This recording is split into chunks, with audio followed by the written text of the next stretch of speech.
ବନ୍ଦଇ ଦେବ ନାରାୟଣ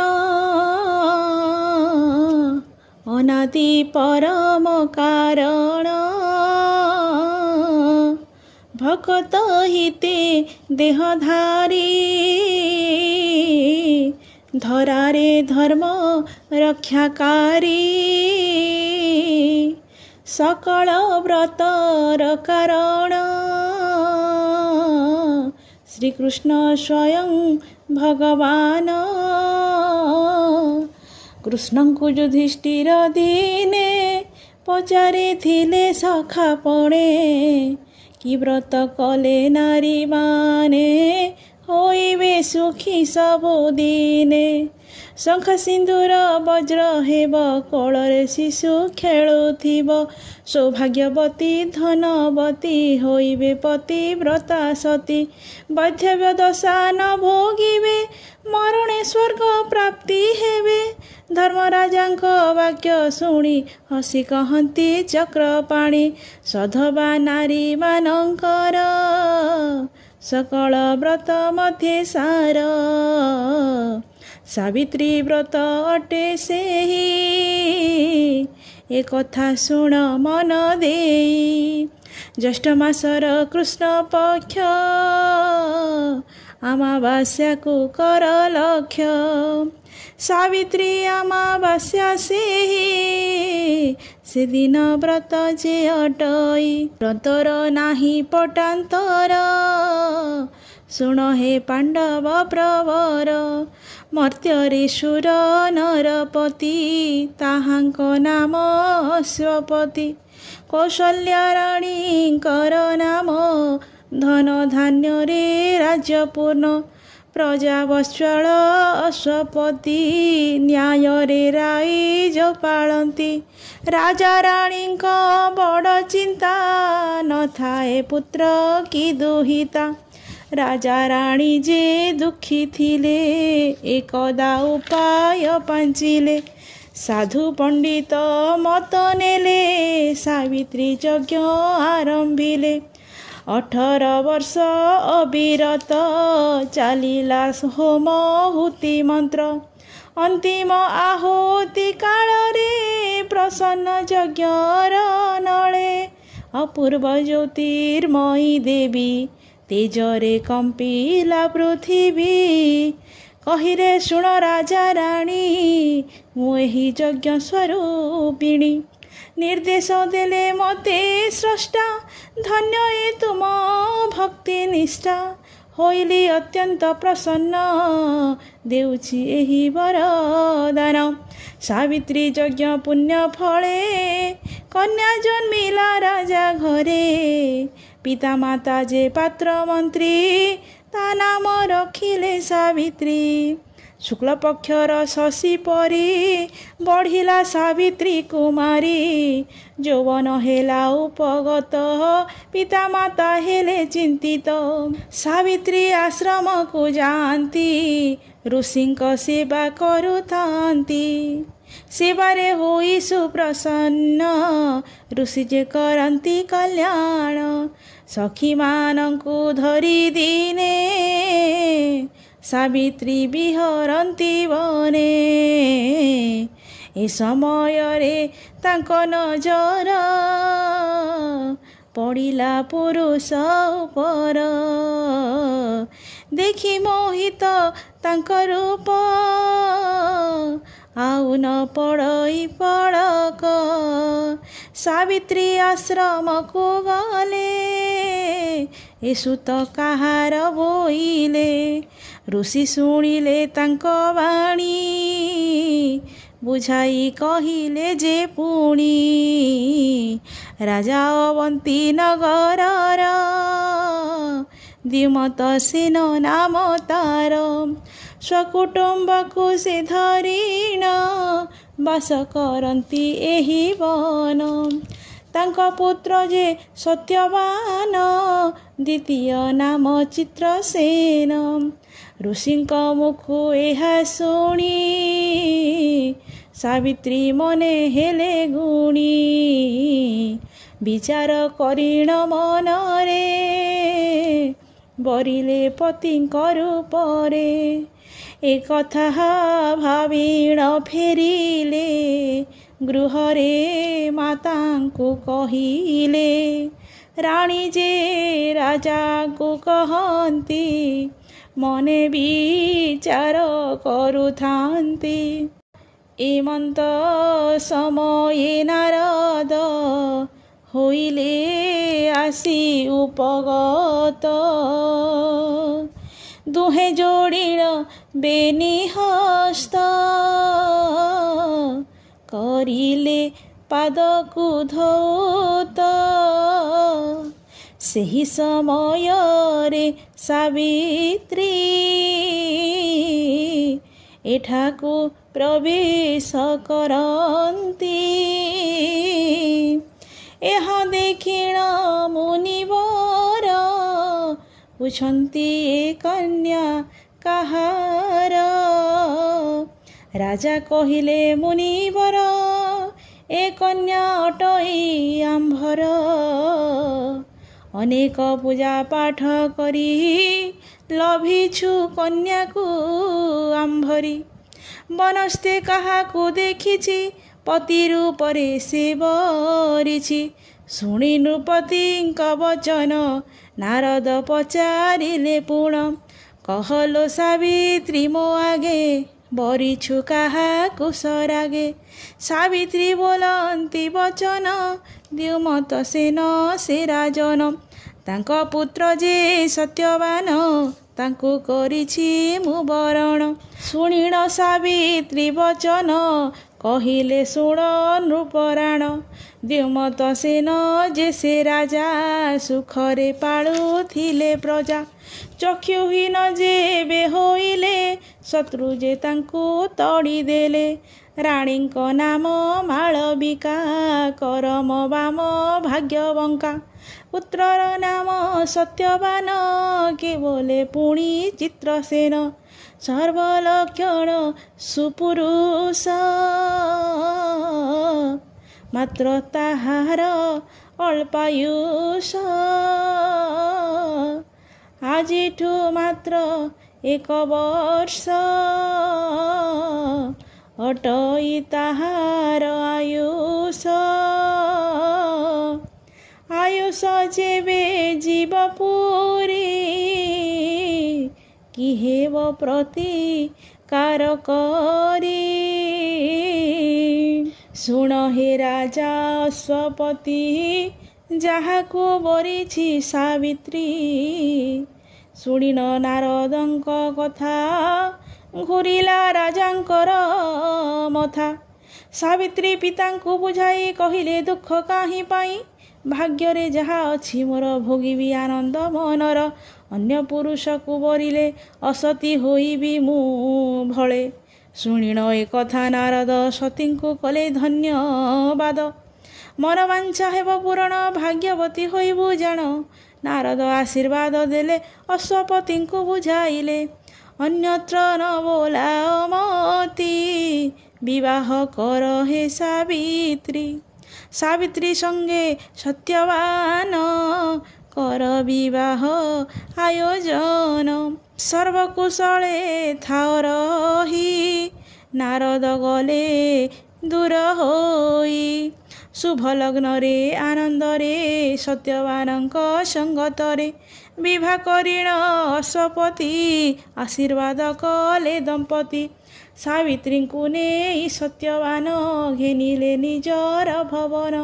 ଶାଶୁ ଶ୍ୱଶୁର ସେବା କରି ସ୍ୱାମୀ ସଙ୍ଗତେ ସୁକୁମାରୀ। ଆନନ୍ଦେ ଦିନ ବିତାଇଲେ ସରାଗେ ଦିନ କାଟୁଥିଲେ। ଏମନ୍ତ କିଛି ଦିନ ଗଲା ଶେଷ ସମୟ ଆସିଗଲା। ନାରଦ ଯାହା କହିଥିଲେ ସାବିତ୍ରୀ ମନେ ରଖିଥିଲେ। ରହିଲା 4 ଦିନ ମୃତ୍ୟୁ ଲଭିବେ ସତ୍ୟବାନ। ହେ ପ୍ରଭୁ ଜୀବର ରକ୍ଷକ ଜନ୍ମ ମରଣ ନିୟନ୍ତ୍ରକ। ମନେ ସାବିତ୍ରୀ କରି ଧ୍ୟାନ ପୂଜିଲେ ଲକ୍ଷ୍ମୀ ନାରାୟଣ। ବଣରୁ ଫଳ ମୂଳ ଆଣି ସାବିତ୍ରୀ ଛଡ଼ାଇଲେ ପାଣି। ଦାନ ଦକ୍ଷିଣା ବିଧିମାନ ଶେଷରେ ବ୍ରାହ୍ମଣ ଭୋଜନ ସପରିବାର ଭୁଞ୍ଜାଇଲେ ନିଜେ ସେ ଉପବାସ କଲେ। ତୁଣ୍ଡେ ଉଚ୍ଚାରି ପ୍ରଭୁ ନାମ ବିତାଇ ଦେଲେ 3 ଦିନ। ହୋଇଲା ଜ୍ୟେଷ୍ଠ ଅମାବାସ୍ୟା ସାବିତ୍ରୀ ମୁଖେ ନାହିଁ ଭାଷା। କୁଠାର ହସ୍ତେ ସତ୍ୟବାନ କହିଲେ ବନ ଯିବି ଜାଣ। ସଂଗ୍ରହ କଲେ କାଠ ଭାର ଚଳିବ ସିନା ଏ ସଂସାର। କହିଲେ ସାବିତ୍ରୀ ବୁଝାଇ ଏକାକୀ ଆଜି ଯାଅ ନାହିଁ। ଆଦେଶ କର ଏ ଦାସୀର ଯିବାକୁ ତୁମ ସଙ୍ଗତର। ହସି କହିଲେ ସତ୍ୟବାନ ବଡ଼ ଦୁର୍ଗମ ଘୋର ବନ। କହିଲେ ସାବିତ୍ରୀ ବୁଝାଇ ତୁମେ ଶରୀର ମୁଁ ଯେ ଛାଇ। ଶରୀର ମଧ୍ୟରେ ଶକ୍ତି ଥାଇ ଛାଇ ତା ପାଖେ ପାଖେ ଯାଇ। ନୀରବ ହେଲେ ସତ୍ୟବାନ ମୌନ ସମ୍ମତି ଲକ୍ଷଣ। ଶାଶୁ ଶ୍ୱଶୁର ଆଜ୍ଞା ନେଇ ସାବିତ୍ରୀ ଗଲେ ସାଥୀ ହୋଇ। ଘୋର ବନରେ ସତ୍ୟବାନ କରିଲେ ବୃକ୍ଷ ଆରୋହଣ। କାଠ ହାଣିବା ସରି ନାହିଁ ଆସିଲେ ବୃକ୍ଷରୁ ଓହ୍ଲାଇ। ବୋଇଲେ ଶୁଣ ପ୍ରାଣ ସହି ମଥା ମୋ ଦେଉଛି ଘୋରାଇ। ଦିଶୁଛି ସବୁ ଅନ୍ଧକାର ଚାଲିବା ଶକ୍ତି ନାହିଁ ମୋର। ଶୁଣି ସାବିତ୍ରୀ ହେଲେ ବ୍ୟସ୍ତ ଭୂଇଁରେ ପାରିଲେ ପଣତ। ସ୍ୱାମୀଙ୍କ ମଥା କୋଳେ ରଖି ଦଣ୍ଡେ ନିମିଷେ ଗଲେ ଶଙ୍କି। ଆହା ଯେ ଘୋର ବନ ସେହି ସାହା ଭରସା କେହି ନାହିଁ। ହେବ କି ମୁନି ବାକ୍ୟ ସତ୍ୟ ଶୂନ୍ୟ ହେବ କି ଏ ଶ୍ରୀମନ୍ତ। ଏକାଳେ ପୁଣି ସତ୍ୟବାନ ନୀରବେ ବୁଝିଲେ ନୟନ। ଡାକିଲେ ନ ଦେଲେ ଉତ୍ତର ନାହିଁ ଲକ୍ଷଣ ଜୀବନର। ସାବିତ୍ରୀ କରିଲେ ରୋଦନ କମ୍ପିଲା ନିର୍ଜନ କାନନ। ଶୁଣିଣ ଯମଦୂତମାନେ ପ୍ରବେଶ କଲେ ସନ୍ନିଧାନେ। ସାବିତ୍ରୀ ପତିବ୍ରତା ଜାଣି ଫେରିଲେ ଯମଦୂତ ପୁଣି। ଜନ୍ତୁରାଜ କଲେ ଗମନ ସାବିତ୍ରୀ କରୁଛି କ୍ରନ୍ଦନ। ବୋଇଲେ ନ କର ରୋଦନ ଏହା ତ ଜଗତ ନିୟମ। ପୁରିଲେ ଯାହାର ଆୟୁଷ ନେବାରେ ନାହିଁ ଆମ୍ଭ ଦୋଷ। ସାବିତ୍ରୀ ଶୁଣି ଏ ବଚନ ପଚାରୁଛନ୍ତି ଧୀର ମନ। କିଏ ତୁମେ ଯେବେ କହିବ ମନରୁ ସନ୍ଦେହ ଫିଟିବ। ସାବିତ୍ରୀ ବଚନ ଶୁଣିଣ କହିଲେ ଜନ୍ତୁପତି ଜାଣ। ମୃତ୍ୟୁର ଦେବତା ଯେ ମୋହି ଯମରାଜ ନାମ ଅଟଇ। ସତ୍ୟବାନଙ୍କ ପ୍ରାଣ ନେଇ ଗଲେ ଯେ ଯମ ଦୂର ହୋଇ। ଫେରି ଚାହିଁଲେ ଖଣ୍ଡେ ଦୂର ସାବିତ୍ରୀ ଆସନ୍ତି ପଛର। ଯମ କହିଲେ ହେଲ ବାଇ ତୁଚ୍ଛାରେ ଆସ କାହିଁ ପାଇଁ।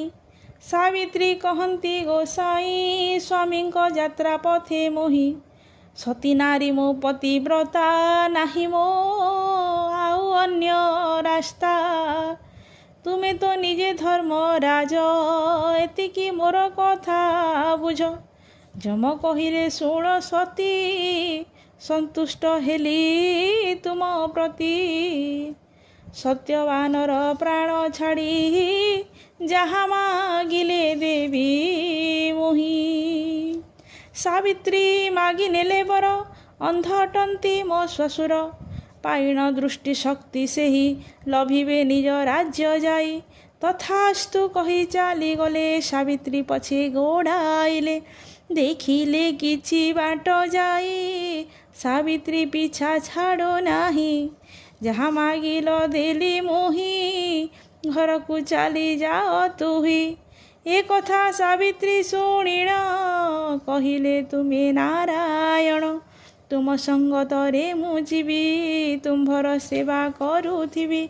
ଏ କଥା ଶୁଣି ଜନ୍ତୁପତି କହିଲେ ଶୁଣ ଗୋ ସାବିତ୍ରୀ, ଆଉ କି ବର ମାଗ ତୁହି ଆନନ୍ଦେ ଯାଚିଣ ଦିଅଇ। ମୋର ପିତାଙ୍କ ପୁତ୍ର ନାହିଁ ପୂରଣ କର ଜନ୍ତୁ ସାଇ। ତଥାସ୍ତୁ କରି ଚାଲିଗଲେ ସାବିତ୍ରୀ ପଛରେ ଚାଲିଲେ। ଜନ୍ତୁରାଜ ଏହା ଦେଖିଣ କହ କି ବର ଅଛି ପୁଣ। ସାବିତ୍ରୀ ଯୋଡ଼ିବେନି କର ହୁଅନ୍ତୁ ଶତପୁତ୍ର ମୋର। ତଥାସ୍ତୁ କରି ସାବିତ୍ରୀଙ୍କୁ କହିଲେ ଫେରିଯା ଗୃହକୁ। ତହୁଁ ଯେ ସାବିତ୍ରୀ କହଇ ଏ କଥା ଉଚିତ ନୁହଇ। ଯାଚିଣ ଦେଲ ଯେଉଁ ବର ଫଳିବ କେମନ୍ତ ପ୍ରକାର। ଘେନିବ ଯେବେ ସତ୍ୟବାନ ଲଭିବି କି ପୁତ୍ର ରତନ। ଶୁଣିଣ ସାବିତ୍ରୀ ବଚନ କରିଲେ ସାବିତ୍ରୀକୁ ଧନ୍ୟ। ଧନ୍ୟ ତୋହର ସତୀପଣ ସନ୍ତୁଷ୍ଟ ହେଲା ମୋର ମନ। ବିନୟ ସ୍ୱଭାବରେ ତୋର ଜୟ କରିଲୁ ମନ ମୋର। ଯୁଗ ଯୁଗକୁ କୀର୍ତ୍ତି ରହୁ ତୋ ନାମ ବିଖ୍ୟାତ ଯେ ହେଉ। ଦୀର୍ଘାୟୁ ହୁଅ ଗୋ ବୋଇଲେ ସତ୍ୟବାନକୁ ଛାଡ଼ିଦେଲେ। ନିଦ୍ରାରୁ ଉଠନ୍ତି ଯେମିତି ସେମିତି ଉଠିବ ତୋ ପତି। ସତ୍ୟବାନଙ୍କ ମୋର ଦେହେ ପ୍ରାଣ ଭରିବ ପୁନରାଏ। ପତିଙ୍କ ପ୍ରାଣ ହସ୍ତେ ଧରି ପ୍ରବେଶ ହେଲେ ସତୀ ନାରୀ। ସତ୍ୟବାନଙ୍କ ପିଣ୍ଡେ ପ୍ରାଣ ଆଣି ଭରିଲେ ତତକ୍ଷଣ। ନିଦ୍ରାରୁ ଉଠିବା ପରାଏ କହିଲେ ଶୁଣ ଆଗ ପ୍ରିୟେ। କେତେ ରାତ୍ର ଯେ ଗଲା ହୋଇ ନ ଉଠାଇଲ ପ୍ରାଣ ସହି। ପିତାମାତା ଦୁଃଖୀ ହୋଇବେ ଗୃହକୁ ଫେରି ଯିବା ବେଗେ। ଶୁଣିଣ ସାବିତ୍ରୀ ବୋଲନ୍ତି ଅଧା ନିଦକୁ ନ ଭାଙ୍ଗନ୍ତି। ସକାଳ ହେଲେ ଗୃହ ଯିବା ଏ ରାତ୍ର ଏଇଠି କାଟିବା। ସତ୍ୟବାନ ବୋଲନ୍ତି ଧୀରେ ଦେଖିଲି ସପନ ରାତିରେ। ଆସିଣ ଯମରାଜ ମତେ ବାନ୍ଧି ଘେନିଲେ ନିଜ ପଥେ। ତୁ ତାଙ୍କ ପଛରେ ଗୋଡ଼ାଇ ଆଣିଲୁ ଜୀବନ ଛଡ଼ାଇ। ସାବିତ୍ରୀ କହିଲେ ହେ ନାଥ ଆଜ ମୋ ପଥ ଆଲୋକିତ। ଏବନ ପଥରେ ଦମ୍ପତି ଚଳିଲେ ଆନନ୍ଦରେ ଅତି। ନିଜ ଗୃହକୁ ପ୍ରବେଶିଲେ ଦେଖିଣ ସର୍ବେ ଖୁସି ହେଲେ। ପୁଅ ବୋହୂଙ୍କୁ ଦେଖି କରି ଆନନ୍ଦେ ଅଶ୍ରୁ ଗଲା ଝରି।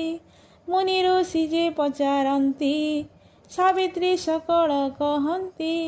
ସକଳ ବୃତ୍ତାନ୍ତ ଶୁଣିଣ ସାଧୁମାନେ ଯେ କଲେ ଧନ୍ୟ। ଶ୍ୱଶୁର ଚକ୍ଷୁ ଫେରାଇଲୁ ପିତାଙ୍କ କୂଳ ରକ୍ଷା କଲୁ। ପତି ଜୀବନ ଫେରାଇଲୁ ଜଗତେ ସତୀ ବୋଲାଇଲୁ। ଏମନ୍ତ ଦିନ ମାସ ଗଲା ପୁନଶ୍ଚ ଜ୍ୟେଷ୍ଠ ମାସ ହେଲା। ସୁମରି ଲକ୍ଷ୍ମୀ ନାରାୟଣ ସାବିତ୍ରୀ କରିଲେ ବିଧାନ। ପ୍ରଭାତୁ ସ୍ନାନ ସାରିଲେ ଘର ଅଗଣା ସ୍ୱଚ୍ଛ କଲେ। ନଡ଼ିଆ କଦଳୀ ଖଜୁରୀ ଆମ୍ବ ପଣସ ତାଳ ଧରି ବିଭିନ୍ନ ପ୍ରକାର ଫଳରେ ଭୋଗ କରିଲେ ଭକ୍ତି ଭରେ।